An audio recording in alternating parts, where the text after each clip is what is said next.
Welcome to Samba Samba. Enjoy the video. In this video, I will explain how to change door tags in Revit. First, open your project and go to the Annotate tab.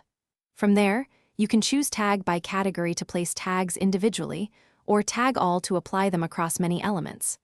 Remember, you can always select a door and modify its mark value in the Properties palette to update its tag number. This ensures your documentation is accurate and consistent throughout your model. To customize the information displayed in your door tags, you'll need to edit the tag family. Simply double-click any door tag in your project to open it in the Family Editor. Once inside, select the label element and click Edit Label. Here, you can add or remove parameters such as type mark, width, or height to show exactly what you need. You can even add a prefix or suffix, like D for doors, to make your tags even clearer. Beyond the information, you can also refine the tag's appearance. In the Family Editor, select the text to change its size, font, or color to match your office standards.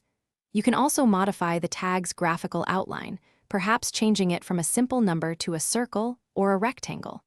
Don't forget to adjust the leader line's style and length for better readability. Always save your customized family with a new name to keep your original tag intact. Once your door tag family is customized, load it back into your project. When prompted, choose to override the existing version and its parameter values. To manage tag visibility, use the Visibility/Graphics override settings for each view, allowing you to turn off entire categories of tags. For individual tags, you can select and hide them in a specific view if they clutter your drawing, ensuring a clean and professional presentation. Thanks for watching. Consider subscribing if we helped you.